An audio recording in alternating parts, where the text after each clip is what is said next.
What is going on, guys? This is Ben here. So in today's video, I'm showing you guys some gameplay of the new card coming into Clash Royale, the Goblin Gang, and then I'm also going to give you my strategy and some decks that I think will be very good with this card. And just so you guys know, I am on the Supercell developer build. I know this card comes out within like a day or so, so that's how I'm able to play on it right now. And then after this, after I'm done showing you guys, I will be opening some chests on my own account after this. So the Goblin Gang, if you guys did not know, is 3 elixir, and it spawns like 3 spear goblins and 3 regular goblins. And I think this card is going to be a staple pretty much for every battle deck. Well, not every battle deck, but most battle decks, because you get so much value for it, and it's very, very good. So I think the spam or bait the arrows, bait the zap are going to be making a comeback. Like, that's the ones with like the miner, the goblin barrel, and then you can use the Goblin Gang now. Some people might throw the skeleton army in there, probably the princess. Yes, a log is going to be a good counter to the Goblin Gang, and the zap maybe a little bit. So a lot of people are probably going to be running these two, and a lot of people already do right now. But I think like this deck, or some variant of this battle deck, where it's kind of like you bait the arrows and zap, and if not, you just use your whatever you have to take them out. Maybe like the minion horde could be in here, and because with the executioner getting nerfed, it's not as good at stopping all of this. It's still a good counter, but this is probably the deck that I'm going to be running when the Goblin Gang does come out, when we're trying to get 12 wins for a challenge for you guys. But this is literally my normal battle deck that I use. I thought about having Skeleton Army in here as well, maybe the Goblin Barrel, but instead I had regular goblins, and I switched it for the Goblin Gang. So now that you guys are wondering how this is all gonna run down, or how this card works, I'll show you. Some of you have already maybe seen this from other YouTubers and the sneak peek gameplays of it, but I'm just gonna drop it right here. So a good combo that could be is like a miner with the Goblin Gang. That's if you know they don't have zap or log, or their executioner is down, because then it forces them to like make a quick play, and it's a very weird range of how they drop. Like, you see they're in a circle, so they're gonna have to be on point with like their fireball or whatever, and they're gonna have to be quick about it too. So I think like I said, I think those bait the battle, or bait the arrows and bait the zap, are gonna make a very big comeback. And I think honestly, majority of the battle decks are gonna probably just throw this in there, because you can get so much value from it. And it's such a good card. Honestly, I don't know if I'll be running Prince anymore. I might switch it up.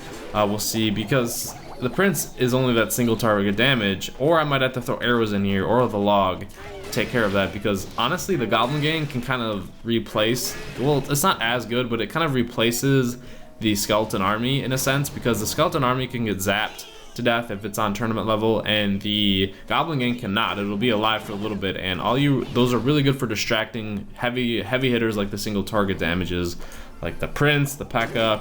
So I think Goblin Gang is just going to be a very useful card, and it's going to be kind of hard to deal with if someone is playing a lot of counters to like spammy troops, like they have zap, log, and executioner. It may be a difficult matchup, but honestly, not a whole lot of people at this moment in time are running that. Maybe that'll change when people see how good the Goblin Gang is.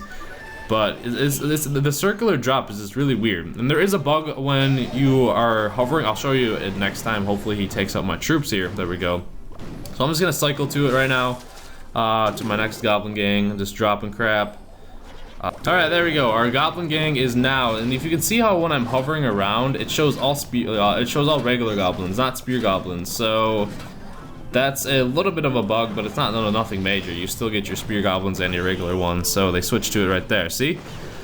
Other than that, though, it's gonna be I think it's gonna be a game-changing card, honestly. Like I said, I think a lot of people are gonna use it. So let me know your thoughts on it. I'm excited for it. I'm really the executioner was my favorite card that was released, and this guy I think is just going to be the most game changing. Well, actually, executioner was pretty game changing. So let me know what you guys think of the new Goblin Gang. I'm actually going to be opening a super magical chest, maybe 2. See, hopefully we get some legendaries. The P.E.K.K.A. Okay, I can finally max up my P.E.K.K.A. That's one I actually use quite a bit, and nice. We are going to get a legendary here. The Inferno Dragon, honestly, the Inferno Dragon's like kind of like a sleeper card. If you leave it alone, it can do some serious damage. I don't really use it a whole lot. I'm not a huge fan of it just yet, but we got Executioners, Battle Ram, of course, Expo. Getting all these epics, this is good. This is a good sign. Dang it, we did not get it. So we'll actually open one more, see if we get another one. Come on, give me something good. No legendary, but we did get baby dragons, getting closer to maxing out these epic cards. I probably will buy the ice wizard and max that out in tomorrow's video or something. That'll be my first maxed out legendary, which would be cool. But guys, I'm also going to be doing a battle here. This is the current battle deck that I showed you guys. It's just with the goblins instead of the goblin gang. Kind of give you the rundown of how it works. I don't know, I'm just feeling like the bait and zap arrows is going to be highly prevalent, so I'm probably going to have to switch this battle deck up. Maybe throw the log in there, maybe throw arrows. We'll see what I decide, or I might even have to take out the prince entirely. But I do have the furnace, so that's a good help. I don't really want to fight the archers. When I see archers, I immediately, and a level 12, I immediately think Royal Giant, or Giant, I guess. I honestly have not been grinding ladder at all really too hard this season, I should say. That's why I'm only at 4,800 trophies. You guys know with Pokemon Go Gen 2 released, and I was in Florida Keys, or if you did not know, I was in Florida Key West, so I didn't have a whole lot of time, a whole lot of free time to play. I was on vacation, trying to get the news for the Pokemon Go stuff and all that. But now we're back home, can resume the regular uploads for Clash Royale, so excited for that. What's the new card, man? I really am excited for it, if you guys could not tell already. But this is the downside to Prince, is like the Goblin gang I think is going to be changed for the skeleton army like that. I just have a feeling, yes, some people might still do that and run freaking the skeleton army and Goblin gang. That would be quite annoying. Let's see if our guys will get there. He did. Awesome. So we're getting close to taking it down. Oh, graveyard. Honestly, I could have dropped Executioner, but then I wouldn't have been able to take care of the giant. Plus his arrows came up quite late. Take care of it, P.E.K.K.A. Alright. So graveyard is a annoying card to deal with. And once I hit double elixir, I think I'll be okay in taking it out. It's just, I have the counter for it. I haven't even dropped my Executioner yet, so I don't think he even knows that I have that. But I'm actually just gonna try and beat him down with the miner, because it's probably gonna come down to 2-tower game here. If those, oh, he dropped that. So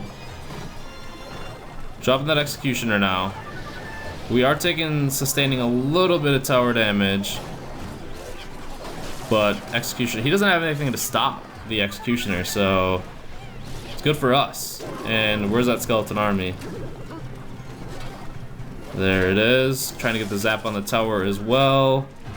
Miner beatdown almost working. We're actually gonna drop the furnace back here and minions just to take care of the stupid graveyard. And we might as well. That was an unnecessary miner, but whatever. We just want to be sure, right? And we're also going to. He's not even gonna get my tower, so it's whatever. We'll just. If a miracle happened. We'll just push this other side and miss my zap, but it's alright, we got the victory. So, you can see it's going to be a fun change of pace with the new card. I think it's going to change up a lot. The Executioner just kind of said no to a lot of things, but this one's just going to be an addition to a lot of decks that are already existing. It's not really a hard counter to a whole lot of things, but I think you're going to be at a disadvantage if you don't use it, if you're using some other goblins or whatever. So, let me know what you guys think of the card. I'm excited for it, and stay tuned for that Max Ice Wizard coming soon, but I'll see you guys later.